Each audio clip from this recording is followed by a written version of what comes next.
لا إله إلا الله وحده لا شريك له وأشهد أن محمدا عبده ورسوله يا أيها الذين آمنوا اتقوا الله حق تقاته ولا تموتن إلا وأنتم مسلمون يا أيها الناس اتقوا ربكم الذي خلقكم من نفس واحدة وخلق منها زوجها وبث منهما رجالا كثيرا ونساء واتقوا الله الذي تساءلون به والأرحام إن الله كان عليكم رقيبا يا أيها الذين آمنوا اتقوا الله وقولوا قولا سديدا يصلح لكم أعمالكم ويغفر لكم ذنوبكم ومن يطع الله ورسوله فقد فاز فوزا عظيما أما بعد فإن خير الحديث كتاب الله وخير الهدي هدي محمد صلى الله عليه وسلم وشر الأمور محدثاتها وكل محدثة بدعة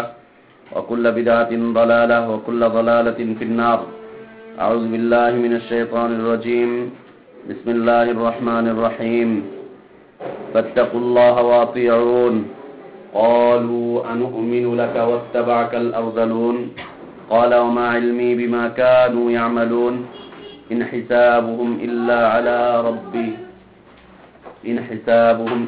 على ربي لو تشعرون وما أنا بطارد المؤمنين وقال سبحانه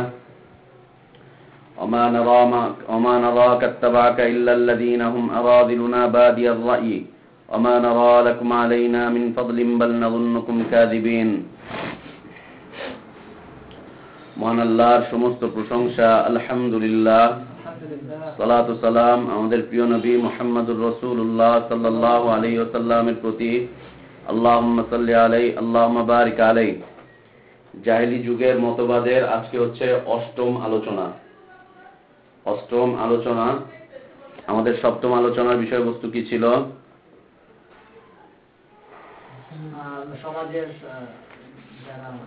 সমাজে যারা প্রভাবশালী, অর্থবিদ, শিল্প, বুদ্ধিজীবী, মানে এরকম ক্ষমতাবান লোকদের দোহাই দেওয়া, ইসলাম অনুসরণের শক্তিশালীরাই হচ্ছে হকের উপরে, তাই না? শক্তিশালী কোন দিক দিয়ে হয়? পেশির দিক দিয়ে, অর্থের দিক দিয়ে, জ্ঞানের দিক দিয়ে, প্রতিপত্তির দিক দিয়ে, ক্ষমতার দিক দিয়ে, এটা হচ্ছে শক্তিশালী। তো সেখানে আমরা বেশ অনেকগুলো দলিল আল্লাহর কালাম থেকে পেশ করেছিলাম যে তারা বলতো যে আমাদের মধ্যে যারা বেশি শক্তিশালী তারাই তো হকের উপরে থাকবে, যারা শক্তিশালী নয় তারা হকের উপরে থাকবে না। এ তো হলো নিজেদের সপক্ষে বলতো, নিজেদের সপক্ষে। আমরা যারা শক্তিশালী আমরাই হকের উপরে আছি, আর শক্তিশালীরাই ধর্মকে পরিচালনা করার জন্য প্রচেষ্টা চালায়। সে রাষ্ট্র ক্ষমতায় গিয়েও করবে, রাষ্ট্র ক্ষমতা ছাড়া সমাজপতি হয়েও করবে, অথবা পরিবারের প্রধান হয়েও করবে। মানে তার যে ক্ষমতাটা যদি কোন রকম পেয়ে যায়, হতে পারে 3 জন লোকের মধ্যে একজন ক্ষমতাধর, হতে পারে এই যে 5-6 জন আছে, 5-6 জনের মধ্যে একজন ব্যক্তি একটুখানি ক্ষমতাধর, সেই এখন এখানে প্রভাব প্রতিপত্তি খাটানোর জন্য প্রচেষ্টা চালাবে। আরে আমার মাল আছে, আমাকে শুনবে না কেন? আমার জ্ঞান আছে, আমারটা নিবে না কেন? আরে আমার তো প্রভাব প্রতিপত্তি আছে, আমারটা নিবে না কেন? প্রশাসন আছে আমার সাথে, নিবে না কেন? এটা রাষ্ট্রের ক্ষেত্রেও ঘটবে। রাষ্ট্র আপনার উপরে ধর্ম চাপিয়ে দিবে। এই যে 2-3 দিন আগে ধর্ম চাপিয়ে দিল একটা, তাই না? 2 দিন আগে একটা ধর্ম চাপিয়ে দেওয়া, একটা ধর্ম পালন করলো না বাংলাদেশের মানুষ? 12ই রবিউল আউয়াল, ঈদে মিলাদুন নবী, রাষ্ট্রীয়ভাবে চাপিয়ে দেওয়া। ছুটি না নিতে চাইলেও ছুটি, বাধ্যতামূলক যে অবসরের কাহিনী আছে এটাও তাই, বাধ্যতামূলক ছুটি। নিবেন না, আপনি মানেন না, তাহলে কি হয়েছে? ছুটি বাধ্যতামূলক, পালন করবেন না, করতে হবে। এই যে বাধ্যতামূলক ধর্মটা চাপিয়ে দিয়েছে। সামনের দিকে আরো কিছু আসবে, বাধ্যতামূলক ধর্ম চাপিয়ে দেওয়া। এই মাসে একটা আছে, আর একটা 21 তারিখের বাধ্যতামূলক চাপিয়ে দিবে। ছুটি নিবেন না, ছুটি নিতে হবে।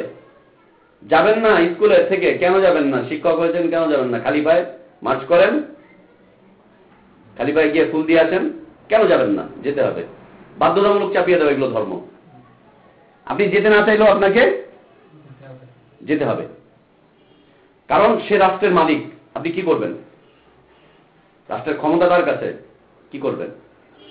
ঠিক একইভাবে এই ক্ষমতাটা যার কাছে আছে, সমাজপতি যারা আছে তারা সমাজের উপর চাপিয়ে দিবে।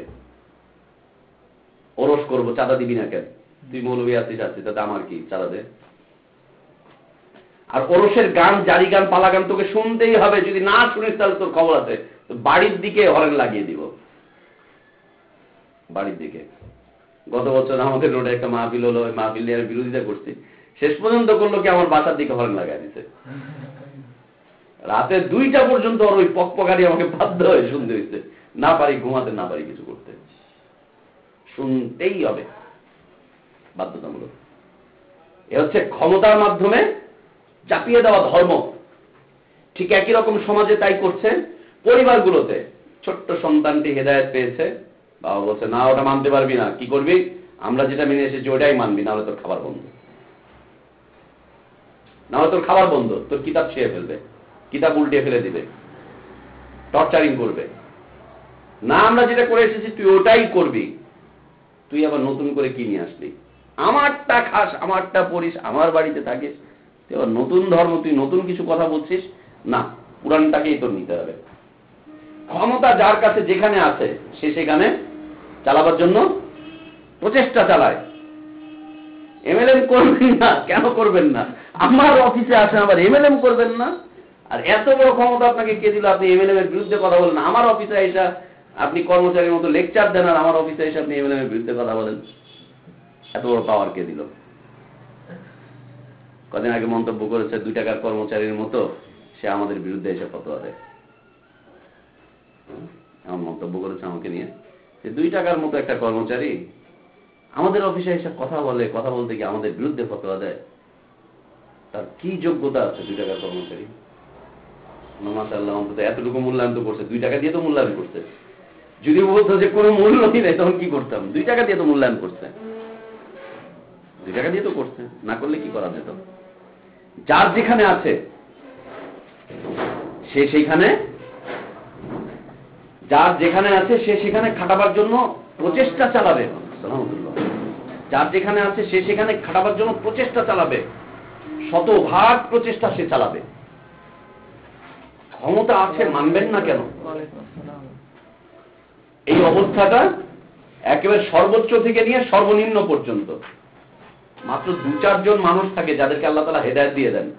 আমাদের নাসির ভাই, নাসিরের বাসায় প্রোগ্রাম হচ্ছে, প্রোগ্রাম নিয়ে মাঝে মাঝে এইজন ওইজন সেইজন সেই কথাবার্তা বলে, বেচারা সরাসরি বলে দেয় যে প্রোগ্রাম নিয়ে আমার সাথে কোনো কথাবার্তা নেই, এই প্রোগ্রাম আমার না। আমি আমার ঘরটা দিচ্ছি, ওনারা এসে প্রোগ্রাম করে, প্রোগ্রামের বিষয়বস্তু ওনাদের, আমি জানি না কিছু। আপনি আমার ঘরের কথা বলেন, আমার ঘর নিয়ে কি আছে, ঘরের কথা বলেন, ঘরে কোনো ডিস্টার্ব তো আমি ঘরের বিষয়টা দেখবো। বাদ বাকি প্রোগ্রাম নিয়ে আমার কোনো কথাবার্তা নেই। প্রোগ্রাম কখন হবে, কি হবে, কয়টা হবে, কয়জন লোক আসবে, কয়জন খাবে, এইগুলো নিয়ে আমার কোনো কথাবার্তা নেই। আমার ঘর নিয়ে কোনো কথা থাকলে বলেন, আর নাইলে ভাই ওগুলো ওনাদের ব্যাপার। আমি গোলামের মতো খাটি, লোকজন আসে রান্না বাড়া করে খাওয়ায় টাওয়ায় দিই, আমি হলাম এই ঘরের একটা চাকর। যেদিন প্রোগ্রাম হয় প্রোগ্রামের আমি একজন চাকর না। এই মর্যাদাবান কথা আল্লাহ তাআলা সবার মুখে দেন না, এই যোগ্যতা আল্লাহ তাআলা সবার মুখে দেন না। শুধুমাত্র পরিপূর্ণ মুমিনদের মুখ থেকে এই কথাবার্তাগুলো আসবে যে আমি হচ্ছি চাকর, এই দিনী ভাইরা আসে, আমি তাদের গোলামের মতো করে খেদমত করতে চেষ্টা করি, এতে করে আমার সৌভাগ্য। আজকে যদি তারা না আসে, আমার এই ঘরের ভিতরে জিন ভূত এসে বসবাস করবে, তারা আসতেছে, আমার ঘরে রহমত আসতেছে। এই মতামত ব্যক্ত করার যোগ্যতা আল্লাহ তাআলা সবাইকে, কেবলমাত্র মুমিনরাই কথা। আমাদের স্পষ্ট প্রত্যেকটা ক্লাসের মধ্যে উনি এই সমস্ত কথাবার্তা বলে, চাকর চাকর, এখানে যে ভাইরা আসে তাদের একটা চাকর, আমি একজন গোলাম। করতেও থাকে তাই, উঠবে, এইটা করবে, ওইটা করবে, এইটা এনে দিবে, সেটা এনে দিবে, এই করে সেই করে। এই যোগ্যতা আল্লাহ তাআলা সবাইকে দেন না। তো এই যে শক্তির দাম্ভিকতা, শক্তির দাম্ভিকতা দিয়ে ধর্মকে পরিচালনা, দ্বীনকে পরিচালনা করার প্রচেষ্টা চালানো, এটা হচ্ছে জাহিলিয়াতের একটা মতবাদ। জাহিলিয়াতের একটা মতবাদ। মসজিদগুলোতে যান, যে লোকটা সবচাইতে বেশি বদমাশ এলাকার, সে হচ্ছে মসজিদের সবচাইতে ক্ষমতাধর ব্যক্তি। বড় বদমাশ বড় ক্ষমতাধর মসজিদের ক্ষেত্রে, তাই না? বড় বদমাশ বড় ক্ষমতাধর। এলাকায় হাবিজাবি করে কামাই করে, হাবিজাবি খায়, ঠিক মতো নামাজও পড়ে না, ও হচ্ছে মসজিদে এসে হম্বি তম্বি করবে, ইমাম সাহেবকে বসায় রাখবে, এই চুপ করেন আপনি, আমার কথা চলুক, হ্যান দেন। মাদ্রাসাগুলো এখন দিনী মাদ্রাসাগুলো তাই অবস্থা সৃষ্টি হয়েছে। এ হচ্ছে জাহিলি মতবাদ। শক্তির বড়াই, শক্তির দাম্ভিকতা, এটা পরিবারেও হতে পারে, সমাজেও হতে পারে, রাষ্ট্রেও হতে পারে, প্রতিষ্ঠানেও হতে পারে। না, এটা করা যাবে। মুমিন কখন এই কাজটি কোনদিন করবে না। মুমিনের কাজ এটা না, মুমিনের কাজ এটা না। শক্তির দাম্ভিকতা দেখানো মুমিনের কাজ না। আল্লাহ সুবহানাহু ওয়া তাআলা রাসূল সাল্লাল্লাহু আলাইহি ওয়াসাল্লামের সাথে যারা যুদ্ধে গিয়েছিলেন হুনাইনে, তাদেরকে পর্যন্ত সাবধান বানিয়ে দিলেন, তাই না? যে তোমরা বেশির বড়াই করতেছো, তাদেরকে প্রথমত পরাজয় দিয়ে দিলেন। যখন তারা বুঝতে পারলো যে না, আমরা অপরাধ করে ফেলেছি, তওবা করলে আল্লাহ তাআলা তাদেরকে আবার বিজয় দান করলেন। না, বেশির শক্তির কোনো ইয়ে নেই। আজকের আলোচনার বিষয়বস্তু হচ্ছে যে সমাজে যারা দুর্বল, সমাজে যারা দুর্বল, তারা যদি সত্যের উপরেও থাকে, তাদেরটা নেওয়া যাবে না। শক্তিশালীরা এই কথা বলবেন, গত সপ্তাহের বিপরীত। দুর্বলরা তারা যদি সত্যের উপরে থাকে, তাদেরটা শক্তিশালীরা গ্রহণ করবে না। সমাজের দুর্বল মানুষদের, যারা দুর্বল, তারা সত্যের উপরে হতেই পারে না। সমাজে যারা দুর্বল, তারা সত্যের উপরে হতেই পারে না। না না, কি করা হয়? ওরা দুর্বল আমাদের সমাজে। ও চাষা, ও চাকর, ও মুচি, ও কুলি, ওর শিক্ষা নেই, ওর বাসস্থান নেই, ও খেতে পায় না একবেলা, ও একবেলা খেতে পায় না, ও আমাদের গোলাম, ও আমাদের দাস। ও কি করে সত্যের উপরে হয়? ও কি করে হয় সত্যের উপরে? বাচ্চা ছেলে, ও দোকানে কর্মচারী বিক্রি করে খায়, ও বাদাম বিক্রি করে খায়, ও রিক্সা চালায়, ও মুচি, ও কুলি, ও হচ্ছে আমাদের বাড়ির দারোয়ান, ও হচ্ছে ড্রাইভার, ও হচ্ছে আমার বাড়ির রান্নাঘরে কাজ করে, ঝি। ও সত্যের উপরে হয় কি করে? না। দুর্বল যারা সমাজের ভিতরে, সমাজে যারা দুর্বল, তারা সত্যের উপরে হতেই পারে না। হচ্ছে জাহিলিয়াতের মতবাদ। মক্কার মুশরিকরা এই মতবাদে বিশ্বাস করত। মক্কার মুশরিকরা শুধু নয়, পৃথিবীতে সর্বপ্রথম শিরিক শুরু হয়েছিল কোথায়? নূহ আলাইহিস সালামের যুগে, তার কওমে।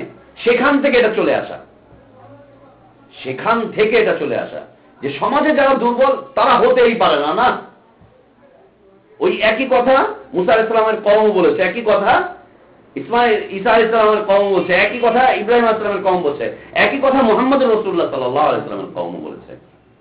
আর আল্লাহ তাআলা নবী রাসূলদেরকে ইঙ্গিত দিয়ে দিয়েছেন, দেখো যারা দুর্বল, তাদেরকে কিন্তু তোমরা ফিরিয়ে দিও না, তাদেরকে ফিরিয়ে দিও না। যারা দুর্বল, দুর্বল ইমানদারদেরকে তুমি ফিরিয়ে দিও না। সবল মানুষদেরকে, সমাজপতিদেরকে, সমাজে যারা দায় দায়িত্বশীল, সমাজে যারা ক্ষমতাবান, তুমি মনে করবে যে তারা দিন গ্রহণ করলে, তারা ঈমান আনলে মনে হয় আমার বিশাল উপকার হয়ে যাবে, অনেক কল্যাণ হবে, দিন অনেক অগ্রসর হবে। না, তোমার এই ধারণা ভুল। নবীকে আল্লাহ তাআলা বলছেন, তোমার এই ধারণা ভুল।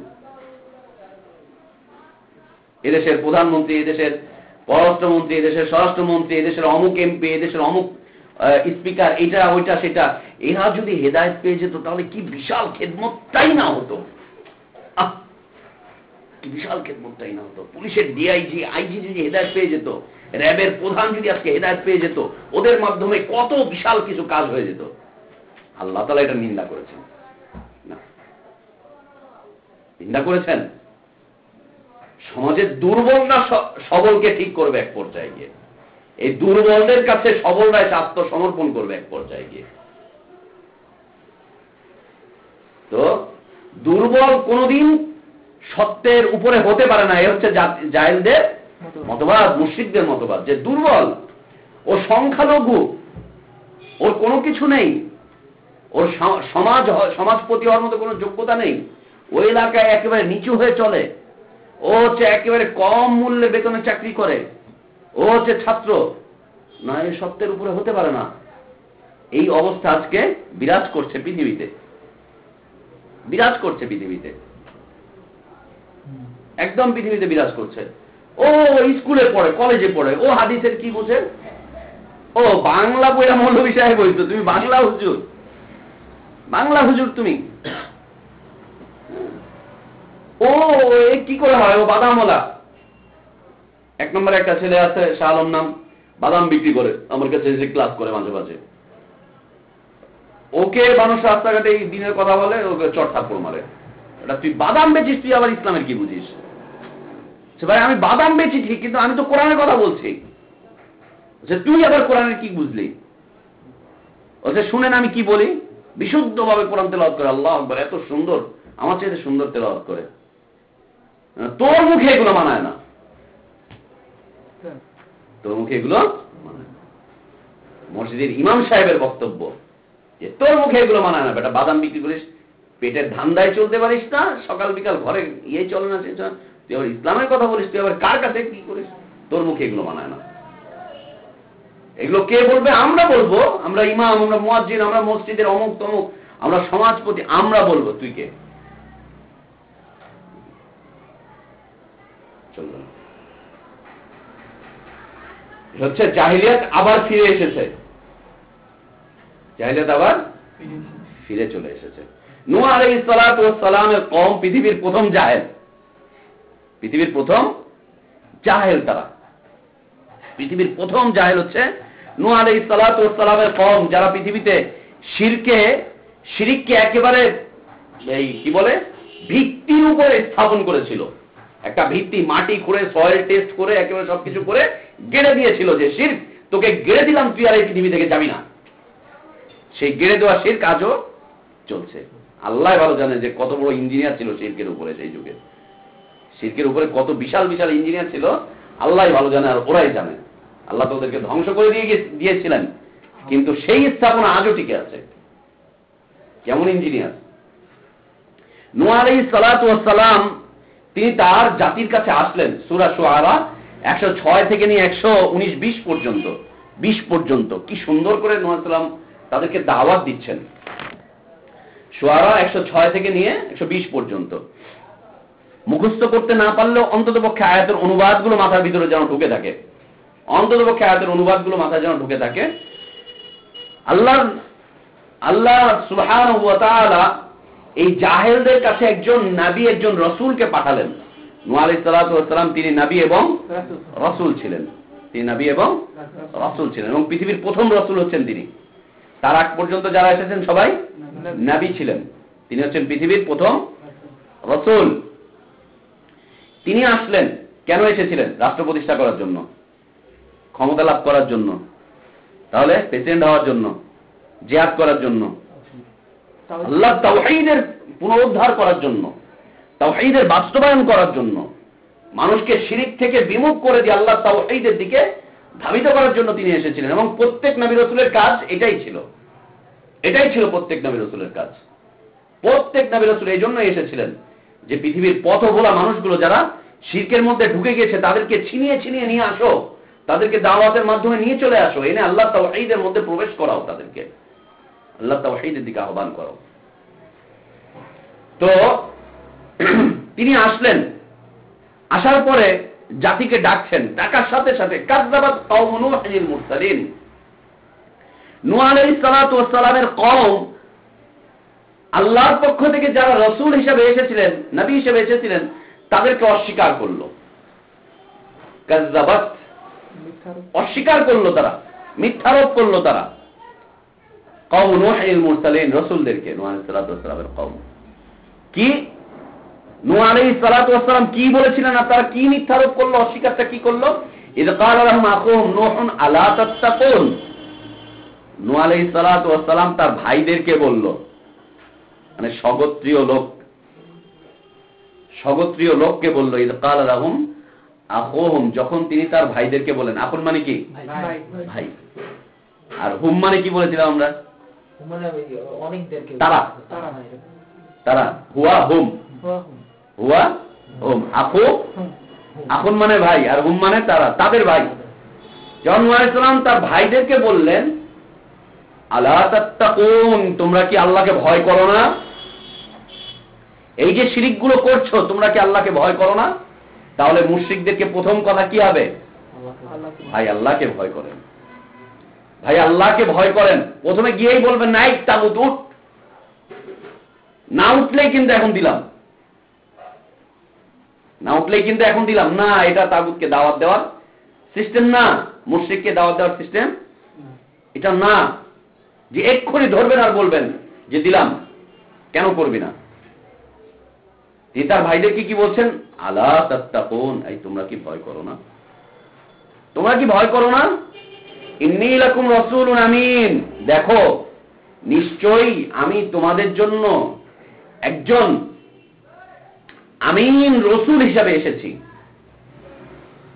আমিন একজন রসূল হিসাবে এসেছি। আমিন মানে কি? বিশ্বস্ত, সত্য, বিশ্বস্ত, বিশ্বস্ত রসূল হিসাবে আমি তোমাদের জন্য এসেছি। তোমরা কি আল্লাহকে ভয় করো না? ফাত্তাকুল্লাহ, তোমরা আল্লাহকে ভয় করো, ওয়াতিউন, এবং আমার আনুগত্য করো। আল্লাহকে ভয় করো, আমার কথা শোনো, আল্লাহকে ভয় করো, এগুলোকে ছেড়ে দিয়ে আমার আনুগত্য করো। আল্লাহকে ভয় করো, এগুলোকে বাদ দাও, আমার সাথে চলা শুরু করো। তাওহীদকে মেনে নাও। ফাত্তাকুল্লাহ ওয়াতিউন, আল্লাহকে ভয় করো এবং আমার আনুগত্য করো। সুন্দর করে দায়িত্ব দ্বিতীয় অবস্থান শুনেন, ওমা আসআলুকুম আলাইহি মিন আজরিন, তোমাকে যে আমি আল্লাহর পথে ডাকছি এর জন্য আমি তোমার কাছে কোনো মূল্য চাচ্ছি না, টাকা চাচ্ছি না। ওয়াজ করতে কত লাগে? 10,000, 10,000, 12,000, 15,000। নবী কি বলছেন? মা আসআলুকুম আলাইহি মিন আজরিন, আমি এর বিপরীতে তোমার কাছে কোনো মূল্য চাচ্ছি না, কোনো মূল্য চাচ্ছি না। তাহলে আল্লাহ তাওহীদ কয় টাকা মূল্যে দিতে হবে? তাওহীদের দাওয়াত কয় টাকা মূল্যে বিলি করতে হবে? আল্লাহ তাওহীদের দাওয়াত বিনা পয়সায়। যদি নবীদের দাওয়াত হয়ে থাকে তাহলে কয় টাকায় হবে? বিনা পয়সায়। নবীদের দাওয়াত হলে বিনা পয়সায়। আর যদি নবীদের দাওয়াত না হয়, অন্য কোনো পথের হয়, অন্য কোনো পদ্ধতির হয়, তাহলে সেখানে কি হবে? 10,000, 12,000। তাহলে সেখানে দেওয়া লাগবে। আপনি বলছেন ভাই আল্লাহকে ভয় করো, তাওহীদের আনুগত্য করো, কথা শোনো, শুনছে না। যে ভাই তুমি মনে করছো আমি কোনো স্বার্থ নিয়ে এসেছি? না, আসলে কোনো স্বার্থ না, আমি কিন্তু নিঃস্বার্থভাবে তোমার জন্য এসেছি। ওমা আসআলুকুম আলাইহি মিন আজর, আমি তোমাদের কাছে কোনো আজর চাচ্ছি না। ইন আজরিয়া ইল্লা আলা রাব্বিল আলামিন, তবে জগৎ সমূহের রব আমাকে এর জন্য আজর দিবেন, তিনি আমাকে এর মূল্য দিবেন, অবশ্যই দিবেন, অবশ্যই আমাকে দিবেন। দুনিয়ার মানুষ আল্লাহ তাওহীদের মূল্য দিতে পারবে না, কিন্তু রব্বুল আলামিন অবশ্যই দিবেন। আল্লাহ তাওহীদের দায়ের মূল্য দুনিয়ার মানুষ দিতে পারবে না, দিতে পারবে না। তাকে হেয় করবে, প্রতিপন্ন করবে, তুচ্ছ জ্ঞান করবে, তাকে নিগৃহীত করবে, তাকে চড় থাপ্পড় মারবে। দুনিয়ার মানুষ দিতে পারবে না আল্লাহ তাওহীদের দায়ের মূল্য, দিতে পারবে না। বিশ্বাস করেন, আল্লাহর কসম, দুনিয়ার মানুষ আল্লাহ তাওহীদের দায়ের মূল্য দিতে পারবে না। কোন নবী রাসূলকে দুনিয়ার মানুষ আল্লাহ দ্বীনের দায়ী হিসাবে মূল্যায়ন করতে পারেনি। মুহাম্মদ সাল্লাল্লাহু আলাইহি ওয়াসাল্লাম কি পেরেছিল? পারবে না। ইন আজরিয়া ইল্লা আলা রাব্বিল আলামিন, তবে আমি রব্বুল আলামিনের কাছে আমার মূল্য চাচ্ছি, তিনি আমাকে দিবেন। আবারও বলছে ফাত্তাকুল্লাহ ওয়া আতিউন, দেখো তোমরা আল্লাহকে ভয় করো এবং আমার আনুগত্য করো। যখনই এই কথা বলেছে, এই দুই তিনটা কথা, যে আল্লাহকে ভয় করো, আমার আনুগত্য করো, আর দেখো আমি এর বিনিময়ে কিছুই চাচ্ছি না, তখন তারা উত্তর করছে ক্বালু আনুমিনু লাকা, আমরা কি ঈমান আনবো তোমার উপরে, আমরা কি ঈমান আনবো তোমার উপরে। নবীকে হিট, সর্বপ্রথম প্রথম হিট করবে দায়ীকে, এই তোমার কথা শুনবো, তুমি স্মল সাইজ, পিপি স্মল সাইজ, তুমি তো এতটুকু, তোমার কথা শুনবো। এই তুমি তো ভার্সিটি দেবো, তোমার কথা শুনবো। এই তুমি তো কুলি, তোমার কথা শুনবো। তুমি তো স্কুলের ছাত্র, তোমার কথা আমি কি শুনবো। তুমি তো আমাদের সাথে চিল্লায় সময় লাগানো, তুমি আবার নতুন করে কি এসছো। তুমি তো কয় মাদ্রাসা বারান্দাতেই যাও নাই, তুমি নতুন করে আমাদের কোরআন শিখাচ্ছ। তোমার কোরআন বলার কি যোগ্যতা আছে? না, তোমার কথা চলবে না। আনুমিনু লাকা, আমরা কি ঈমান আনবো তোমার উপরে। কেন কেন এই কথা বলছে পরে আসতেছে, কেন এই কথা বলছে পরে আসতেছে। আনুমিনু লাকা, আমরা কি ঈমান আনবো তোমার উপরে। ওয়াত্তাবাকাল আরযালুন, এবং সেই সমস্ত দুর্বল লোক যারা তোমার আনুগত্য করেছে, ওদের মতো করে আমরা তোমার উপরে ঈমান আনবো, এই কেমন কথা হলো? আরে এই তোমার সাথে আমরা দেখতেছি, আমরা তোমার উপরে ঈমান আনবো, কিন্তু তোমার উপরে যারা ঈমান আছে তারা তো আরজালুন, একেবারে সমাজের নিচু শ্রেণীর মানুষ। এরা সমাজের একদম নিচু শ্রেণীর মানুষ যারা তোমার উপরে ঈমান এনেছে। ওদের মতো করে আমরা তোমার উপরে ঈমান আনবো না, এটা হতে পারে না, এটা হতে পারে না। বাসায় বকতে বকতে মাথা খারাপ, শেষ পর্যন্ত কথা হচ্ছে ও কি বলে, পাগলের কথাবার্তা, আমরা দেওবন্দ থেকে পাস করেছি, আমরা কিছুই বুঝি না, নতুন করে এই ছেলে নতুন সংবাদ দিয়েছে। হ্যাঁ, আমরা কিছু বুঝি না, ও নতুন করে। হ্যাঁ, মুফতি সাহেব আমি করাচি পাস করা, এত ইয়ে হয় নাকি? ও নতুন করে কিনেছে। প্রথম প্রথম তো সমস্যা এটা ওটা, শেষ পর্যন্ত হচ্ছে তোরটা এখানে চলবে না, মুখের মধ্যে এইভাবে এসে এমন করে দিল। আমি আর ঠোঁটো না হাতে পারি, জি বলো না, কেউ রাখতাম, চুপ, কথা নাই, কোনো কথা নাই, চুপচাপ থাকবা, মাথা নিচু করে একেবারে জিল্লতির সাথে ঢুকবা, জিল্লতির সাথে বের হবা, কোনো কথা নাই, কোনো কথা নাই, তোমার কোনো কথা চলবে না, একদম চুপ, স্তব্ধ ভাবে চলবা এই বাড়িতে, দম নিশ্চুপ ভাবে ঢুকবা, মাথা নিচু করে ঢুকবা, বেরিয়ে যাবা। আর তোমার এরিয়া, তোমার পৃথিবী হচ্ছে তোমার রুমটা, এই 10 ফিট বাই 12 ফিটের এই রুম, এটা হচ্ছে তোমার পৃথিবী, ব্যাস। এখানে ওই যে মাঝে মাঝে নেটে স্কাইপে যে প্রোগ্রামগুলো করি, একটু পরপর টোকা দেয়, আসতে টোকা দেয়, একটু আসতে কথা বলো, আমার তো আওয়াজ বুঝেন, মাইক তো লাগে না, কথা বলছি, উদ্দেশ্য হচ্ছে যাতে যে ভাইরা প্রোগ্রামে আছে তারাও শুনে, আর প্রোগ্রামের বাইরে যে সমস্ত লোকজন আছে এরাও যাতে শুনে। মাঝে মাঝে মা এসে দরজার সামনে কান লাগিয়ে শুনতে থাকে, ওই পাশে ছোট বোন শুনতে থাকে, ওই সাইড দিয়ে বড় ব্রাদার, বিগ ব্রাদার এসে আসতে ডিস্টার্ব হচ্ছে, যাক ডিস্টার্ব হচ্ছে, কি আর করা। আনুমিনু লাকা ওয়াত্তাবাআকাল আরযালুন, ব্যাপক অর্থ, কিন্তু ব্যাপক অর্থ। আপনি আপনার ভার্সিটির ভিসির কাছে যান, ও বলবে ইস ওই দিন আমার এখানে এসে ভর্তি হয়েছে, দাঁড়িয়ে রাখতে 2 দিন হলে এখন এই কথা কয়, জানান ওর কাছে। এমপির কাছে যাবেন, রে বয়ে গেছে, এর থেকে একটা ভোট লইছে, এখন এর থেকে আবার দিনের কথা শুনতে দিব, মাথা খারাপ হয়েছে, তুই বল, আমি তোর দেওয়ানবাগির কথা শোনাই, বস তুই, আমি তোর আমার ধর্মের কথা শোনাই, বসায় রাখবে। পৃথিবীর প্রথম জাহেলিয়াত আল্লাহ সুবহানাহু ওয়া তাআলা শিখাচ্ছেন, তার নবীকে মুহাম্মদ রাসূলুল্লাহ সাল্লাল্লাহু আলাইহি ওয়াসাল্লামকে শিখাচ্ছেন, এবং তার মাধ্যমে পৃথিবীতে কিয়ামত পর্যন্ত আসা যত দায়ীরা আসবে তাদেরকে দাওয়াত শিখাচ্ছেন, যে কিভাবে দাওয়াত দিবা দেখো, আর দাওয়াত দেওয়ার সাথে সাথে তোমাকে কি বলবে দেখো। গাড়ির ড্রাইভার স্টিয়ারিং চাপে, উনি আবার তাওহীদের কথা কয়, আর ইসলামীরা জায়গা পায় না, ইসলাম বুঝছে, আমরা কিছু বুঝি না, আমাদের আল্লাহ বিবেক দেয় নাই না। আনুমিনু লাকা ওয়াত্তাবাআকাল আরযালুন, আমরা কি তোমার উপরে ঈমান আনবো, আর যারা ইত্তেবা করেছে, নিম্ন শ্রেণীর লোকেরা তোমাকে যারা অনুসরণ করেছে তাদের মতো করে আমরা অনুসরণ করব, তাদের ইত্তেবা করে চলবো, এ হয় না। সাথে সাথে নূহ আলাইহিস সালাতু ওয়াস সালাম উত্তর দিচ্ছেন, ওমা ইলমি বিমা কানু ইয়ামালুন, ক্বালা ওমা ইলমি বিমা কানু ইয়ামালুন, তিনি বলছেন মা ইলমি, আমার কাছে এই বিষয়ে কোনো জ্ঞান নেই। ইলম মানে কি? জ্ঞান। আমার কাছে এই বিষয়ে কোনো জ্ঞান নেই তারা কি করছে না করছে।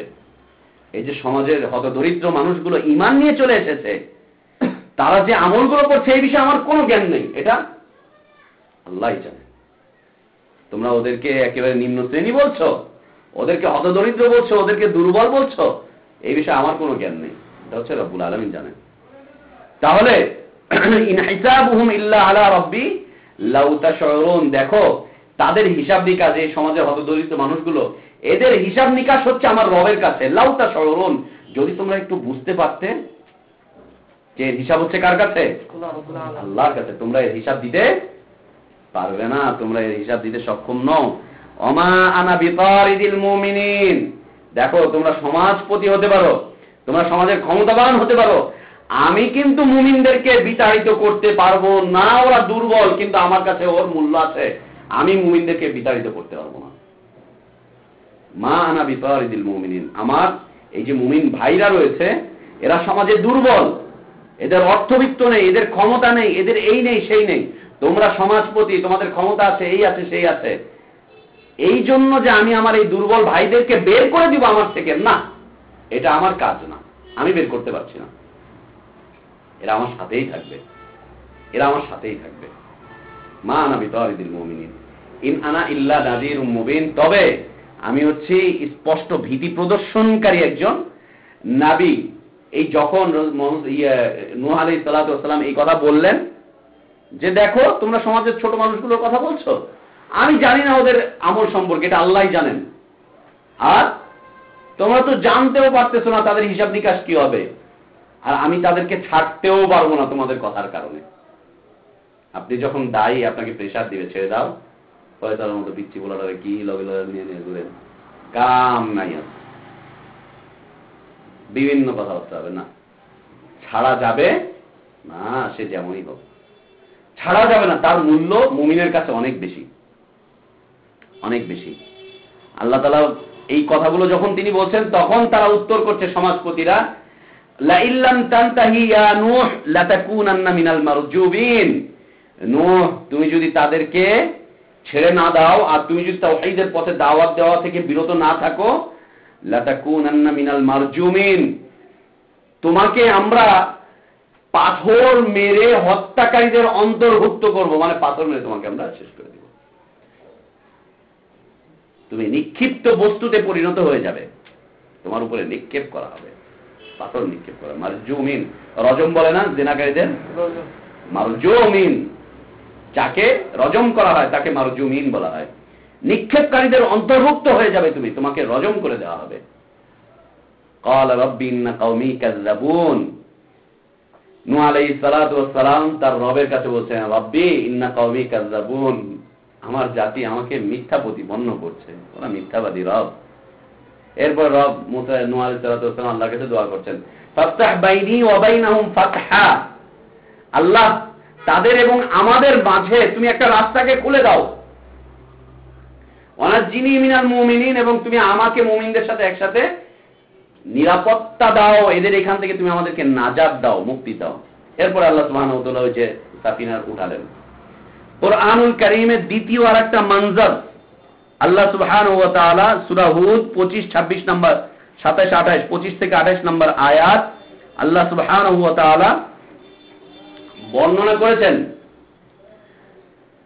ওয়ালাকাদ আরসালনা নূহান ইলা কওমিহি ইন্নী লাকুম নাযীরুম মুবিন, আল্লাহ বলছেন যখন আমি নূহকে তার কওমের কাছে পাঠালাম, সে গিয়ে বলছে ইন্নী লাকুম নাযীরুম মুবিন, আমি হচ্ছি তোমাদের মাঝে একজন স্পষ্ট ভীতি প্রদর্শনকারী, দায়ী ভীতি প্রদর্শনকারী।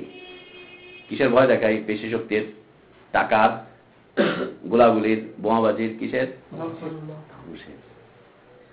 পথভ্রষ্টতা, জাহান্নামে যাওয়ার এই ভয় আমি তাদেরকে দেখাই।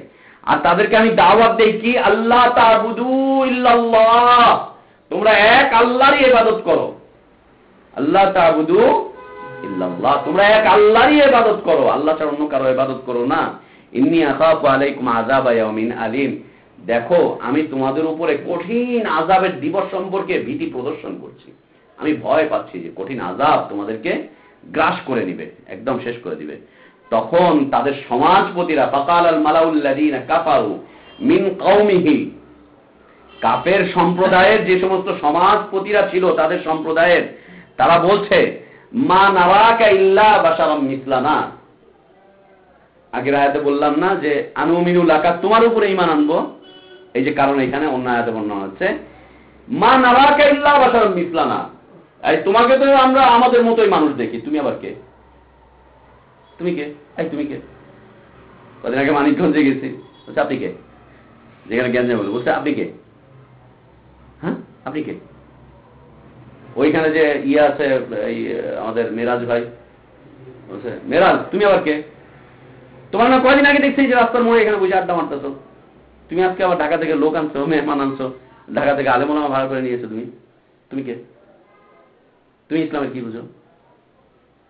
কেন? আমি তো তোমাদেরকে কয়দিন আগে দেখছি আমার সাথে আড্ডা মারতে, আমি আমার বন্ধু বান্ধবদেরকে দেশে আসার পর দাওয়াত দিচ্ছি, তারপরে মোল্লা হয়ে আইছে সৌদি আরব থেকে, এখনই দাওয়াত দেয়, যাও যাও আগে মানতে থাকো, তারপরে দেখি পরে দেখা যাবো। কয়দিন আগে মহল্লার ভিতরে আড্ডা মারছে, এমন কথা কয়, আমগুলো এটা বুঝায় এটা বুঝায়।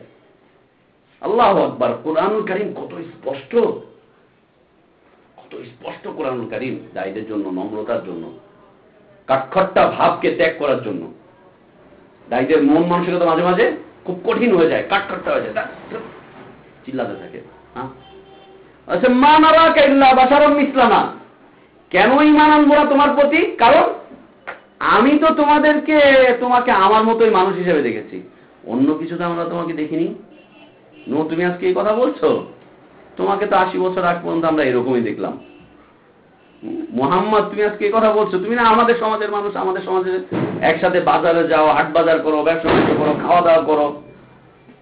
তোমাকে তো এইরকমই দেখেছি, তোমার প্রতি আবার ঈমান আনি কি করে? তুমি না আমাদের বেটা, তুমি না আমাদের ভাতিজা, তুমি না আমাদের ভাই ব্রাদার, তুমি আবার কি? তুমি আবার দাওয়াতের কি আছে? মা নারাকা ইল্লা বাশারাম মিসলানা। নূহ আলাইহিস সালাতু ওয়াস সালাম তার জাতির কাছে যখন বলছে, তখন তার জাতি বলছে মা নারাকা ইল্লা বাশারাম মিসলানা। সমাজপতিরা যারা পেশ শক্তির অধিকারী, মালাউল কওম বলা হয়, যারা শক্তিশালী, জাতির যারা শক্তিশালী ক্ষমতাবান, তাদেরকে কি বলে? মালাউল কওম, শক্তিশালী, শক্তিশালী মালাউল কওম, সমাজপতি, শক্তিশালী সমাজপতিকে মালাউল কওম বলা হয়। তারা বলছে মা নারাকা, আমরা তোমাকে দেখিনি, ইল্লা বাশারাম মিসলানা, আমাদের মতো মানুষ ছাড়া অন্য কিছু। তুমি আজকে নবুয়তের কথা বলছো, ধুর, এটা চলে না। তারপরে দ্বিতীয়, অমা নারাকা তাবাকা ইল্লাল্লাযীনা হুম আরাদিলুনা বাদিয়ার রাই, এবং আমরা দেখেছি যে আমাদের নিচু শ্রেণীর লোকেরাই বিবেচনাহীন ভাবে তোমার আনুগত্য করছে। অমা নারাকা, এবং আমরা দেখিনি ইত্তাবাকা, যারা তোমার আনুগত্য করেছে, আরাদিলুনা, যারা আমাদের মধ্যে নিচু শ্রেণী, বাদিয়ার রাই, যাদের বিবেকহীন কোন, যাদের বিবেক বলতে কিছু নেই, গবেষণা বলতে কিছু নেই, যাদের চিন্তা শক্তি বলতে কিছু নেই, যাদের বিবেকের প্রখরতা যাদের নেই, এদেরকেই আমরা শুধুমাত্র দেখেছি তোমার অনুসরণ করছে। আমরা তো তোমার অনুসরণ করতে পারি না, কারণ তুমি আমাদের মতো মানুষ, আর তোমার যারা অনুসরণ করছে তারা হচ্ছে সমাজের নিচু শ্রেণীর বিবেকহীন মানুষ। অতএব এদের সাথে আমরা কি করে থাকতে পারি? অমা নারা লাকুম আলাইনা মিন ফাদলিন বাল নাযুন্নুকুম কাযিবিন, এবং আমরা দেখতে পাচ্ছি না যে সমাজের ফজিলতধারী কোন মানুষ তোমাদের সাথে আছে। মা নারা লাকুম আলাইনা, আমরা দেখতে পাচ্ছি না তোমার সাথে আছে মিন ফাদলিন, কোন ফজিলতওয়ালা মানুষ। তোমার সাথে কোন ফজিলতওয়ালা নাই। 17 কোটি, 49 কোটি, 52 কোটি, এই কোটি, সেই কোটি, রাষ্ট্র কোটি, হ্যান কোটি, ত্যান কোটি, না, এদের কাউকেই তো ফজিলতওয়ালা কাউকে দেখতে পাচ্ছি না। অতএব তোমাদের আনুগত্য চলবে না, যে দাওয়াতে ফজিলত নাই সেই দাওয়াত আবার চলে। মা নারা লাকুম আলাইনা মিন ফাদলিন বাল নাযুন্নুকুম কাযিবিন, বরং আমরা তোমাকে মিথ্যা প্রতিপন্ন করছি। বাল নাযুন্নুকুম, আমরা ধারণা করছি, কাযিবিন, তুমি এবং তোমার আনুগত্য যারা করে তারা সবাই হচ্ছে মিথ্যাবাদী। ইন্না লিল্লাহি ওয়া ইন্না ইলাইহি রাজিউন, ইন্না লিল্লাহি ওয়া ইন্না ইলাইহি রাজিউন। নবীদেরকে যদি এইভাবে করতে পারে, তা আমাদেরকে করতে পারে না? করবে, আমাদেরকেও করবে। এজন্য ছোট হওয়ার কিছু নেই, কারণ দায়ীদের মূল্য কেউ দিতে পারবে না। কে দিবেন দায়ীদের মূল্য? মাত্র আল্লাহ, একমাত্র আল্লাহ। 15,000 দিলেন, 20,000 দিলেন, কালকে অসুখ হলো, তারপরে চলে গেল, তাই না? কালকে অসুখ হলো, পরের দিন চলে গেল। এমন খাওয়া খাইলেন দিন প্রচার করতে গিয়ে, আর এমন টাকাই নিলেন, কদিন পরে হার্ট ব্লক হইতে হইতে হয়ে গেল, এখন করে টাকা দিয়ে ওপেন হার্ট সার্জারি। টাকা দিয়ে ব্লক হয়ে গেছে, এখন আরেক টাকা দিয়ে এখন সার্জারি করে, ওপেন হার্টকে খোলো। আর আল্লাহ রাসূল সাল্লাল্লাহু আলাইহি ওয়াসাল্লাম বলেন, ইযা সালুহাত সালুহাল জাসাদু কুল্লু, ইযা ফাসাদাত ফাসাদাল জাসাদু কুল্লু, আলা ওয়াহিয়াল কলব। এই হার্ট হচ্ছে এমন একটা জিনিস যেটা ঠিক থাকলে পুরো দেহ ঠিক থাকে, এটাও ঠিক থাকে। যখন এটা নষ্ট হয়ে যায়, তখন পুরোটা নষ্ট হয়ে যায়, এটাও নষ্ট হয়ে যায়। তখন টাকা দিয়ে আবার খোলা লাগে, টাকা দিয়েই বন্ধ হয়, টাকা দিয়েই খুলে, বন্ধ হয় টাকা দিয়ে, খুলেও টাকা দিয়ে। আল্লাহ সুবহানাহু ওয়া তাআলা আল্লাহ রাসূল সাল্লাল্লাহু আলাইহি ওয়াসাল্লামকে দাওয়াত শিখাচ্ছেন। একই দাবি আমরা এতক্ষণ পর্যন্ত করলাম হচ্ছে নূহ আলাইহিস সালাতু ওয়াস সালামের কওমের ক্ষেত্রে। তারা এই কথাগুলো বলতো, যুগ যুগ ধরে এই কথাবার্তাগুলো চলে আসতেছে, এবং মানুষগুলো বলতো যে আমরা তো আসলে সবল মানুষ, দুর্বলরা হকের উপরে থাকি কি করে? যার পেটে ভাত নাই তার চিন্তা আবার কাজ করে, বলেন তো? এটা যুক্তি না? পেটে ভাত না থাকলে এটা কাজ করে, দিমাগ কাজ করে। ও হেদায়েতের উপর যায় কি করে, বলেন তো? ওর পেটে ভাত নাই, ও হেদায়েত পায় কি করে? কারণ এটা তো কাজ করে না। আচ্ছা, যার পেটে ভাত নাই ও সত্য খুঁজবে কি করে? সত্য খুঁজতে তো টাকা লাগে, দিন মানতে টাকা লাগে না?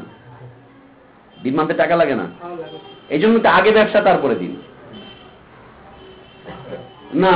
এটা ছিল তাদের একটা মতবাদ। ঠিক একই রকম আল্লাহ রাসূল সাল্লাল্লাহু আলাইহি ওয়াসাল্লাম যখন আহ্বান করা শুরু করলেন, মক্কার মুশরিকরা তাই করলো।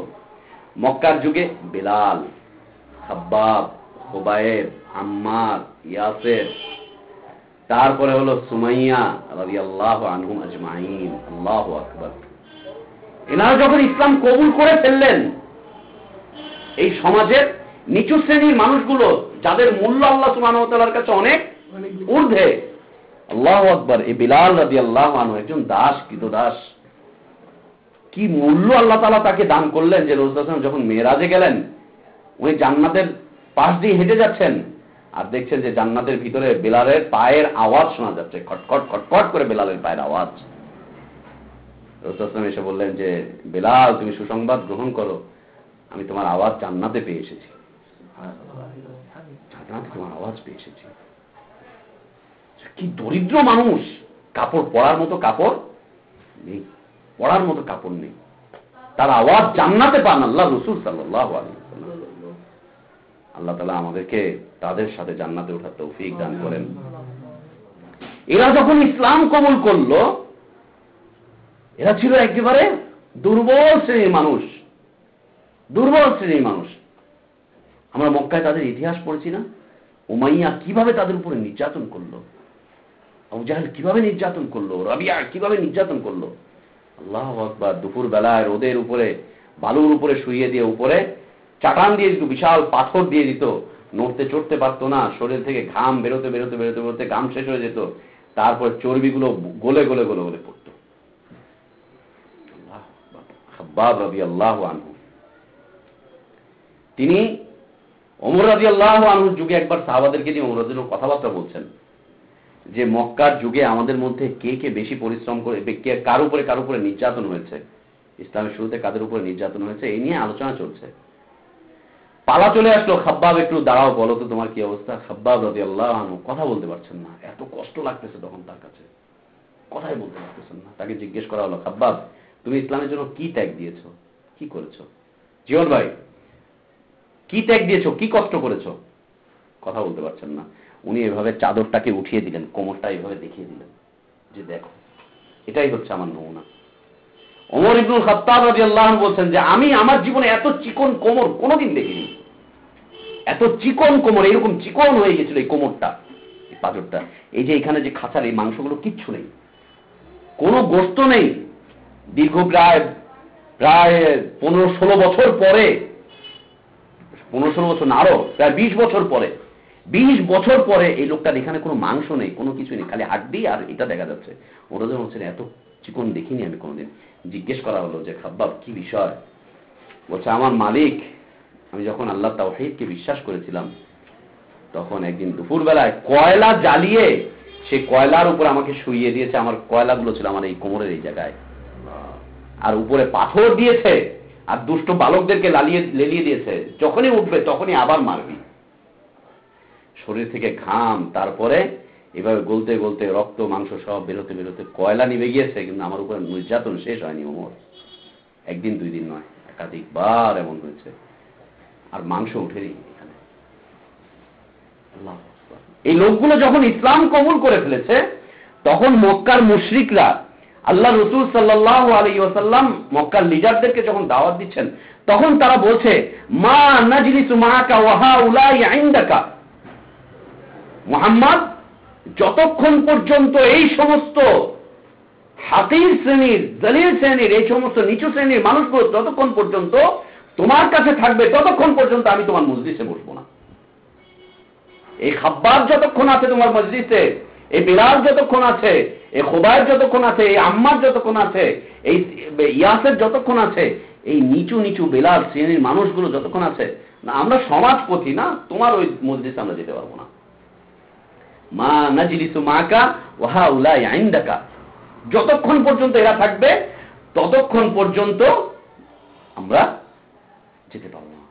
ওদেরকে সরিয়ে দাও, আমরা তোমার কাছে আছি। ওদেরকে সরিয়ে দাও, আগে ওদেরকে সরিয়ে দাও, আগে সরিয়ে দাও। তানভীরের ক্ষেত্রে বলা হলো, ভাই ওকে সরিয়ে দেন আপনি এখান থেকে। আল্লাহর এই আয়াত এই সামনে আসতেছে, এই আয়াত পড়েছিলাম আমি, না কে কাকে সরায়, কে কাকে সরায়, বেয়াদবি করে সরিয়ে দেন। কে কাকে সরায়? আমি কি করে সরাবো ওকে? তোমার আগে ওরা দিনের দিকে সাড়া দিয়েছে, আমি কি করে সরাবো এদেরকে? কোরআনে আয়াত আল্লাহ তাআলা শিখাচ্ছেন নবীকে। মক্কার মুশরিকরা বলছে সরিয়ে দাও এই সমস্ত অপদস্থ শ্রেণী। দেখো মোহাম্মদ, আমরা যদি ইসলাম কবুল করে ফেলি তাহলে পুরো আরব ইসলাম কবুল করে ফেলবে, আমরা নেতা গোছের, আমরা এই সেই, আমরা যা বলবো তাই হবে। তবে তোমার এই মজলিসে যতক্ষণ পর্যন্ত ওরা আছে ততক্ষণ পর্যন্ত আমরা তোমার সাথে বসতে পারবো না, ওদেরকে আগে বের করে দাও। এখন ডাক্তারদের জন্য আলাদা বৈঠক, ব্যবসায়ীদের জন্য আলাদা দিনই বৈঠক, অমুক সমাজপতিদের জন্য আলাদা দিনই বৈঠক, রাজনৈতিক নেতাদের জন্য আলাদা দিনই বৈঠক। দেখেন না গোলটিবল বৈঠকে ইসলামী দলগুলোর আলাদা আলাদা, পেশাজীবীদের জন্য আলাদা বৈঠক। আর সমাজে যে সমস্ত নিচু শ্রেণীর মানুষগুলো আছে, রিক্সাওয়ালা, কুলি মজুর, এরা হচ্ছে রাজপথে লড় আর মর, লড় আর মর, লড় আর মর, তোরা লড়ে লড়ে মর, সমাজপতিরা উপরে থাকবে না। তারা বলছিল যে যতক্ষণ পর্যন্ত এরা আছে ততক্ষণ পর্যন্ত আমরা থাকতে পারবো না। ইজআল্লানা মাজলিসান গায়রা মাজলিসিহিম, মক্কার মুশরিকরা বলেছিল যে আমাদের জন্য আলাদা বৈঠকের ব্যবস্থা করেন, ওদেরকে সেই সময় আলাদা রাখবেন, আলাদা রাখবেন ওদেরকে, আমাদের জন্য আলাদা মজলিসের ব্যবস্থা করেন, আমরা আলাদা বসবো, আলাদা করে আপনার সাথে বুঝবো টুঝবো, এই করবো সেই করবো, আর ওদেরকে আলাদা বুঝাবেন, আলাদা আলাদা বৈঠক করবেন। আল্লাহ রাসূল সাল্লাল্লাহু আলাইহি ওয়াসাল্লাম তিনি একটুখানি তাদের এই কথাবার্তার উপরে একটুখানি তিনি ওইদিকে মাইল হয়ে গিয়েছিলেন, ধাবিত হয়ে গিয়েছিলেন যে আসলে তো সত্য, এই লিডাররা যদি একটু ভালো হয়ে যায় তাহলে কত ভালো। এই কথার দিকে একটুখানি ঝুঁকে গিয়েছিলেন যে আলাদা মজলিস করা যায় কিনা, ওদেরকে আলাদা দাওয়াতি প্রোগ্রাম করা যায় কিনা, ওদেরকে নিয়ে আলাদা কিছু করা যায় কিনা, এদিকে একটুখানি ঝুঁকেছিলেন। এই যখনই ঝুঁকে গেলেন যে তাদের হেদায়েতের জন্য তাদেরকে একটুখানি ঝুঁকে যাই, একটুখানি তাদের জন্য আলাদা ব্যবস্থাপনা করি, একসাথে হতে পারে না। ওরাও বলছে, রাসূলও এর উপরে আলাদা একটা তার চলে এসেছিল, এই ইচ্ছা চলে এসেছিল তার ভিতরে কল্যাণের দিকে, হেদায়েতের দিকে। যে লোকগুলো যদি হেদায়েত পেয়ে যায়, একটা লালসা চলে এসেছিল, হেদায়েত যদি চলে আসে আলহামদুলিল্লাহ কত ভালো।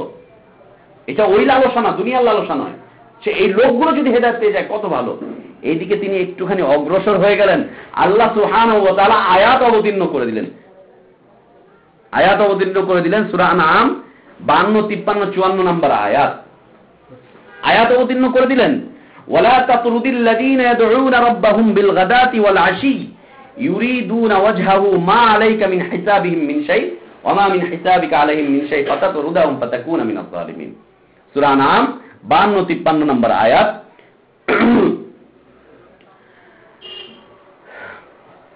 হয়েছে না নম্বর লেখা? 52, 53, 54। জি, আল্লাহ সুবহানাহু ওয়া তাআলা বলেন যে ওয়ালা তাতরুদিল লাযীনা ইয়াদউনা রাব্বাহুম বিল গাদাতি ওয়াল আশি, নবী তাদেরকে তুমি দূরে সরিও না, আলাদা করে দিও না, তাদেরকে সেই শ্রেণীর মানুষকে তুমি আলাদা করে দিও না। ইয়াদউনা রাব্বাহুম, যারা তাদের রবকে ডাকে, যারা তাদের রবকে ডাকে, বিল গাদাতি ওয়াল আশি, সকাল সন্ধ্যায়, দিনে দুপুরে রাতে সব সময় যারা তাদের রবকে ডাকে, ইউরিদুনা ওয়াজহাহু, যারা তাদের রবের সন্তুষ্টি কামনা করে, চেহারাকে কামনা করে, মা আলাইকা মিন হিসাবিহিম মিন শাই ওয়া মা মিন হিসাবিকা আলাইহিম মিন শাই, নবী তোমার থেকে তাদের হিসাব নেওয়া হবে না, তাদের থেকে তোমার হিসাব নেওয়া হবে না, তোমার হিসাব তোমার, তাদের হিসাব তাদের। তুমি তাদেরকে দূরে সরিয়ে দিও না নবী, দূরে সরিয়ে দিও না। এই যে যাদেরকে ওরা নিচু শ্রেণী বলছে তাদেরকে তুমি দূরে সরিয়ে দিও না এদের কথা হিসাবে। ফাতাতরুদাহুম ফাতাকুনা মিনাজ জালিমিন, নবী তুমি যদি আলাদা বৈঠকের ব্যবস্থা করো তুমি জালেমদের অন্তর্ভুক্ত হয়ে যাবে। যদি আলাদা বৈঠকের ব্যবস্থা করো জালেমদের অন্তর্ভুক্ত হয়ে যাবে। আলাদা কিসের বৈঠক? কোথাকার বৈঠক আলাদা? না, দিনী বৈঠক সবসময় আর আমরা এর আগে পরামর্শের বিষয় বলছিলাম যে রাষ্ট্রীয় কিছু কিছু বিষয় থাকে, সেটার বিষয়টা একদম আলাদা, ওইটার বৈধতা আল্লাহ সুবহানাহু ওয়া তাআলা দিয়েছেন। কিন্তু দ্বীনি বৈঠক, যেখানে মুচি বসবে, সেখানে কুলি বসবে, সেখানে সচিব বসবে, সেখানে এমপি বসবে, সেখানে মন্ত্রী বসবে, সেখানে সর্বোচ্চ শিক্ষাবিদ বসবে, ডাক্তার বসবে, ইঞ্জিনিয়ার বসবে, ব্যারিস্টার বসবে, ছাত্র বসবে, যুবক বসবে, রিকশাওয়ালা বসবে, সবাই বসবে এক শ্রেণীতে বসে দিন শিখবে। একজনের জন্য চেয়ার, সোফা, আরেকজনের জন্য আল্লাহ ভাবছেন আবার এটা আবার আয়াতের আলোকে বলে না যায়। জি না, ইনশাআল্লাহ সমস্যা নেই। তো ফাতাতরুদাহুম ফাতাকুনা মিনাজ জালিমিন, নবী তুমি যদি তাদেরকে সরিয়ে দাও তাহলে কিন্তু তুমি জালেমদের অন্তর্ভুক্ত হয়ে যাবে, তুমি অত্যাচারী হয়ে যাবে। ওয়াকাযালিকা ফাতান্না বা'দাহুম বিবা'দিল লিয়াকুলু আহাউলাই মান্নাল্লাহু আলাইহিম মিন বাইনিনা আলাইসাল্লাহু বিআলামু বিশশাকিরিন। আল্লাহ বলেন ওয়াকাযালিকা ফাতান্না বা'দাহুম বিবা'দ, এইভাবে আমি তাদেরকে পরীক্ষার মধ্যে ফেলে দেই, একজনকে অপরজনের মাধ্যমে। শক্তিশালীকে পরীক্ষায় ফেলি দুর্বলদের মাধ্যমে, দুর্বলকে পরীক্ষা ফেলি শক্তিশালীদের মাধ্যমে। দুর্বলরা যখন দেখবে যে এই সমাজের বড় বড়রা তো মানছে না, আমরা কেন মানবো, পরীক্ষায় পড়ে গেল। অশিক্ষিত লোকজনরা দেখতেছে না স্যার তো মানে না, আমি কি করে যাই এই পথে, স্যাররা কি কম বোঝে? আর স্যাররা যখন দেখতেছে ওরা যখন চলে এসেছে, আমরা কি করে যাই ওইখানে। ফাতান্না বা'দাহুম বিবা'দ, একজনকে দিয়ে, একটা গ্রুপকে দিয়ে আরেকটা গ্রুপকে আমি পরীক্ষার মধ্যে ফেলে দেই। কেন? লিয়াকুলু আহাউলাই মান্নাল্লাহু আলাইহিম মিন বাইনিনা, যেন তারা বলে আহাউলা, এরাই কি তারা, মান্নাল্লাহ, যাদেরকে আল্লাহ তাআলা শক্তিশালী করেছেন, যাদের উপর আল্লাহ তাআলা অনুগ্রহ করেছেন, এরাই কি তারা। এই চাষার উপর আল্লাহ অনুগ্রহ করে কি করে? চাষার উপরে যদি অনুগ্রহই করে, ও বস্তিতে থাকে কেন? ও তো 24 তলায় থাকবে, ও তো 24 তলায় থাকবে। দিনের দায়ী ওর উপরে বলে আল্লাহর রহমত নাজিল হইতাছে, ওর উপরে বলে আল্লাহর পক্ষ থেকে সাকিনা আসে, ওদের পালে প্লাস্টিকের পচা স্যান্ডেল পরে ঘুরে, ওদের সারাদিন না খেয়া রয়েছে, ওর উপরে আবার আল্লাহর অনুগ্রহ পাইলা কোথেকে? অনুগ্রহ থাকলে তো পেট ফুলতে ফুলতে এত বড় হবে, খালি চুলকাবে দূরে নিয়ে। হচ্ছে অনুগ্রহ আল্লাহর পক্ষ থেকে। আহাউলাই মান্নাল্লাহু আলাইহিম মিন বাইনিনা, যে হাসি পাচ্ছে না, বিষয়বস্তু কত সুন্দর, আল্লাহ তাআলা দাওয়াত শিখাচ্ছেন। যে তারা বলে, এই জাহেলরা বলে, মুশরিকরা বলে, আহাউলা, এরাই কি তারা, মান্নাল্লাহ, আল্লাহ তাআলা যাদের উপরে অনুগ্রহ করেছেন, মিন বাইনিনা, আমাদের মধ্য থেকে। কি একেবারে অনুগ্রহ পাওয়া গেছে, আমরা এরকম আলিশান ভাবে ঘুরে বেড়াই, উনি না খায় না খায় রাস্তার মধ্যে ঘুরে বেড়ায়, ঘরে ভাড়া পায় না, এই পায় না, ওইটা চলে না, সেইটা চলে না, তার উপরে আবার অনুগ্রহ আল্লাহর পক্ষ থেকে। অনুগ্রহ তো আমাদের, এই যে সম্পদ দেখতেছো, বাড়ি দেখতেছো, পাজেরো গাড়ি দেখতেছো, একটা বক্তব্যে 12,000 দেখতেছো, এটা অনুগ্রহ। কোরআন যুগ যুগ ধরে মানুষকে শিখাচ্ছে রাস্তা। আল্লাহ বলছেন আলাইসাল্লাহু বিআলামা বিশশাকিরিন, তোমরা যে এত কিছু বলছো, আল্লাহ তাআলা কি কৃতজ্ঞ ব্যক্তিদের সম্পর্কে জানেন না? আলাইসাল্লাহ, আল্লাহ কি জানেন না? বিআলামা বিশশাকিরিন, কারা সবচাইতে বেশি কৃতজ্ঞ, আল্লাহ কি জানেন না? দুর্বলদেরকে সরিয়ে দেওয়া যাবে না। ঠিক একই রকম সূরা আহকাফ আয়াত নাম্বার 11, আল্লাহ সুবহানাহু ওয়া তাআলা কাফেরদের অবস্থানকে, আলোচনাকে তুলে ধরছেন।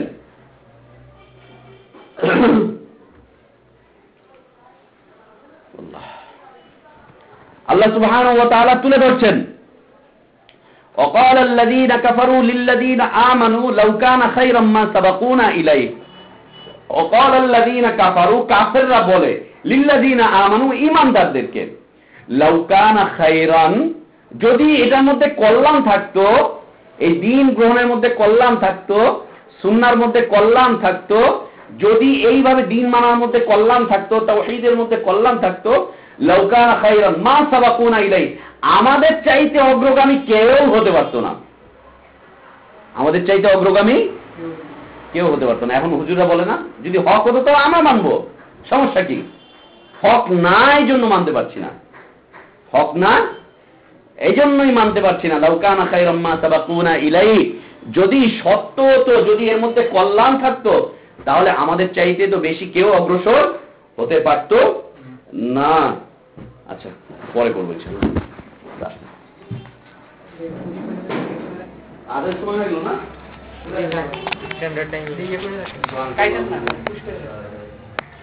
যে আল্লাহ সুবহানাহু ওয়া তাআলা সূরা আনআমের 52, 53, 54 নম্বর আয়াতে এই অবস্থানটা তুলে ধরেছেন যে মক্কার যুগে বা মদিনাতে যে সমস্ত দুর্বল মুসলিমরা ইসলাম কবুল করেছিল, জাহেলরা তাদের ব্যাপারে অভিযোগ উত্থাপন করলো যে মুহাম্মদ যতক্ষণ পর্যন্ত ওরা তোমার মাজলিসে আছে ততক্ষণ পর্যন্ত আমরা প্রবেশ করতে পারছি না।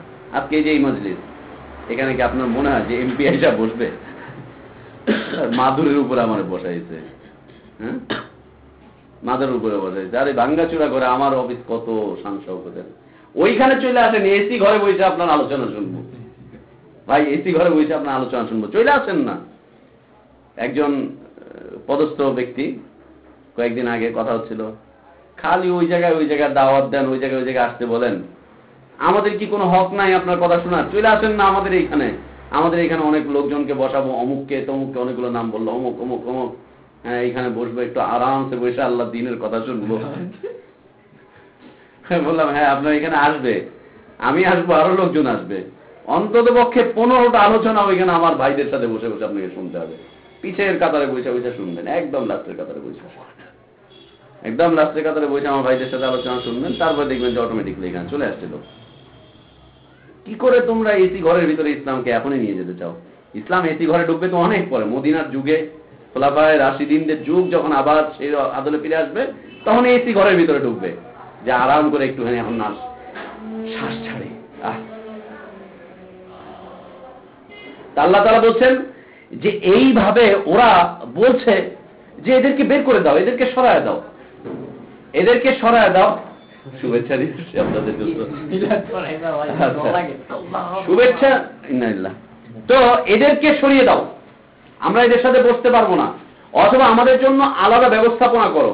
এখানে একটা জিনিস মনে রাখা, যে আলাদা ব্যবস্থাপনার উদ্দেশ্য হচ্ছে এক মজলিসকে 2 ভাগে বিভক্ত করো, এক মজলিসকে 2 ভাগে বিভক্ত করো। এইখানে মতিউর রহমান ভাই আপনার এই দার্সে আসতেছি, আপনি একটু ভাইদেরকে সরিয়ে রেখেন, আমরা একটু আলাদাভাবে বসে আপনার বোঝার চেষ্টা করব।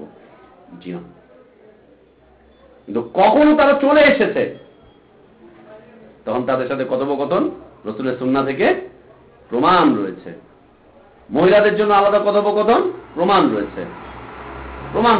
রাসূল সাল্লাল্লাহু আলাইহি ওয়াসাল্লাম নিজে চলে গিয়েছেন, প্রমাণ রয়েছে, সেগুলো চলতে পারে। কিন্তু একটা মজলিসকে যখন ভাঙার কথা আসবে, যে ওরা হচ্ছে দুর্বল, ওরা হচ্ছে লাঞ্ছিত, ওরা হচ্ছে অমুক তমুক, ওদের সাথে বসলে আমাদের ময়লা লাগবে, ভাই সরায় দেন, জি না, হারাম, নিষিদ্ধ।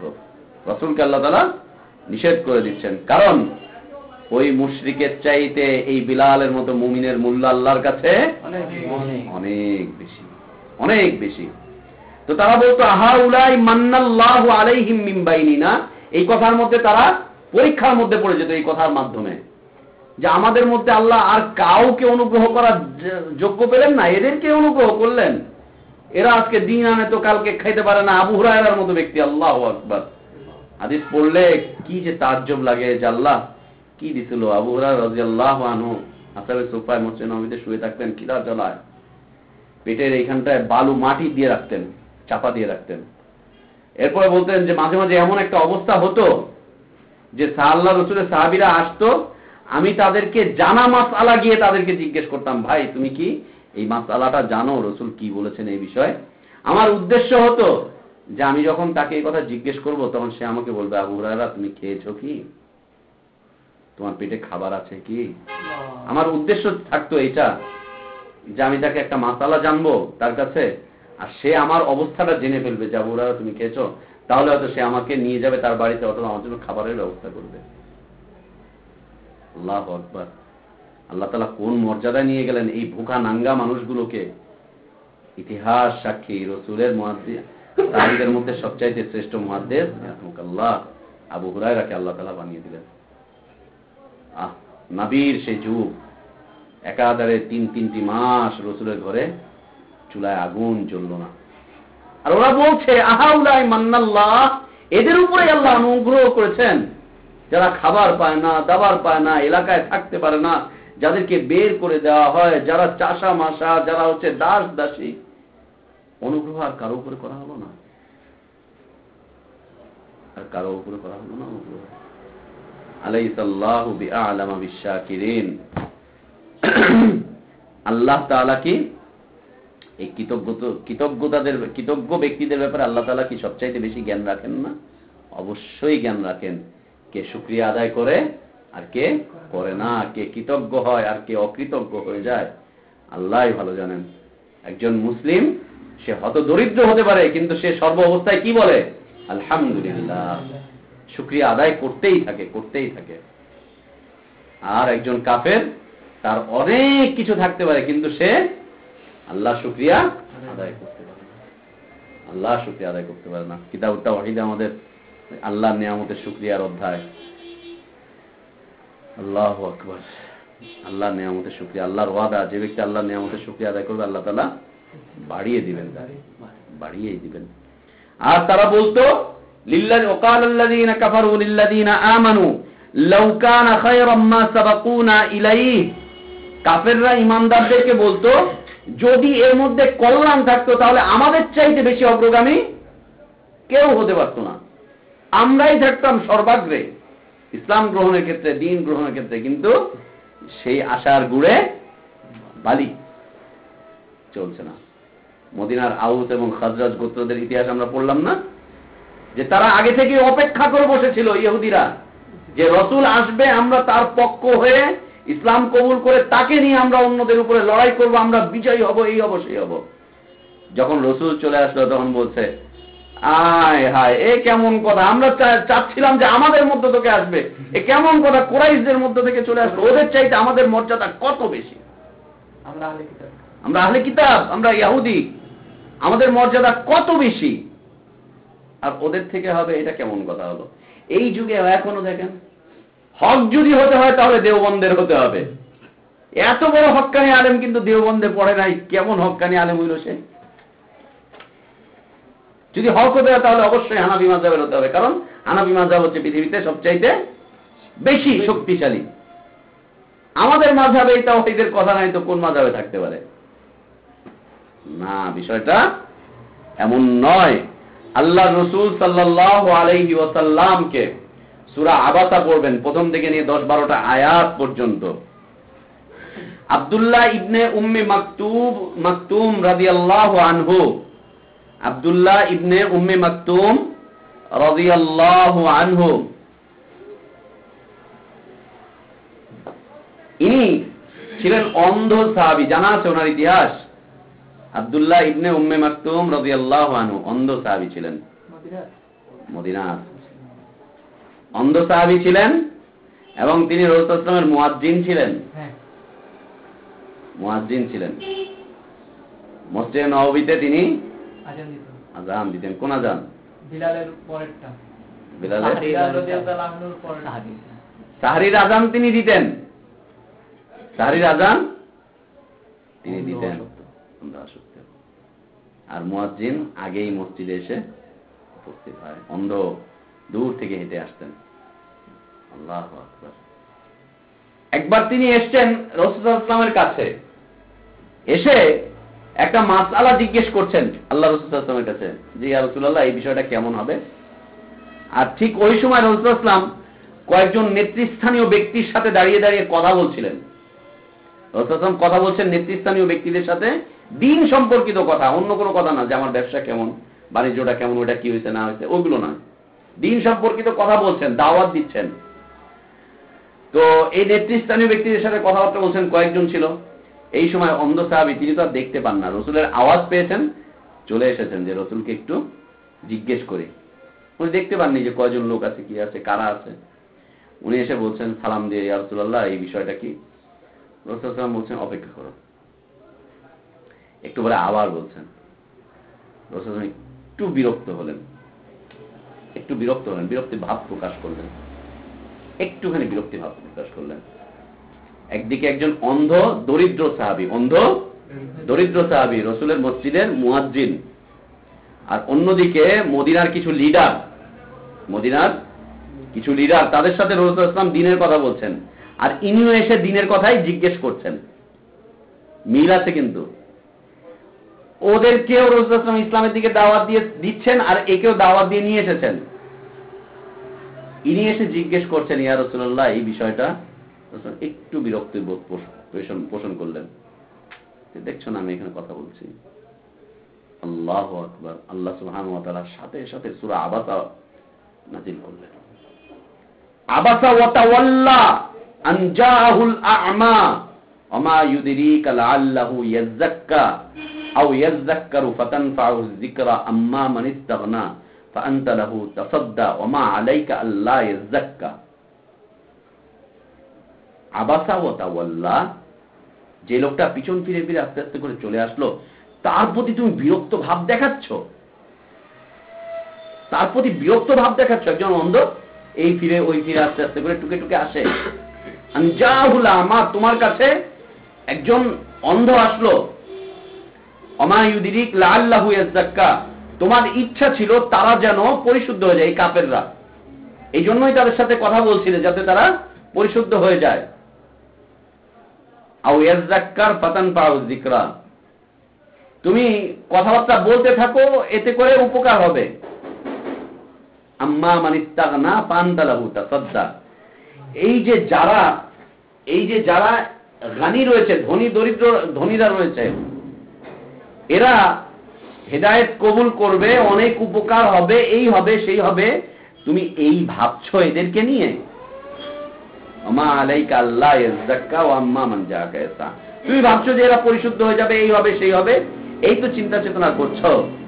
ওয়া আম্মা মান জাআকা ইয়াসা ওয়া হুয়া ইয়াখশা ফাআনতা আনহু তালাহা, অথচ তোমার কাছে ছুটে আসলো একজন মানুষ, মান জাআকা ইয়াসা ওয়া হুয়া ইয়াখশা, সে হচ্ছে আল্লাহকে বেশি ভয় করে, তুমি তাকে প্রাধান্য না দিয়ে তুমি ওদেরকে কেন প্রাধান্য দিলে?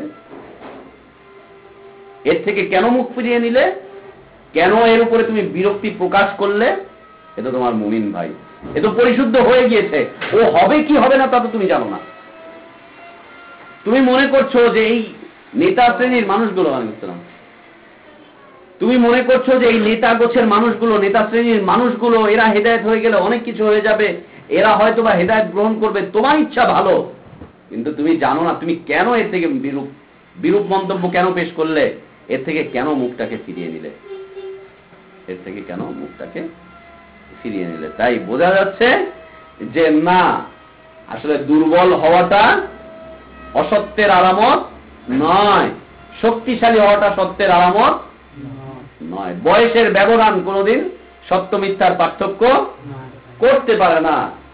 দারিদ্রতা এবং এই কি বলে এই সম্পদশালী হওয়াটা কোনোদিন সত্যের মাপকাঠি নয়। কিন্তু আজকে তাই হয়ে যেতে বসেছে। আল্লাহ তাআলা আমাদেরকে সকল প্রকার জাহেলিয়াত থেকে বেঁচে থাকার তৌফিক দান করেন। জাহেল মুক্ত সমাজে আমরা পরিচালিত হতে পারি, জাহেল মুক্ত সমাজে বসবাস করতে পারি, আল্লাহ সেই তৌফিক আমাদেরকে দান করেন। আল্লাহ তাআলা এই সমাজটাকে জাহেল মুক্ত সমাজ করে দেন। এই মসজিদগুলোকে আল্লাহ তাআলা জাহেল মুক্ত মসজিদ বানিয়ে দেন। এই মসজিদগুলোকে আল্লাহ তাআলা জাহেল মুক্ত মসজিদ বানিয়ে দেন। জাহেল মুক্ত ইমাম আল্লাহ তাআলা আমাদেরকে দান করেন। আল্লাহুম্মা আমিন ওয়া আখির দাওয়ানা আলহামদুলিল্লাহি রাব্বিল আলামিন। সাল্লাল্লাহু আলাইহি ওয়া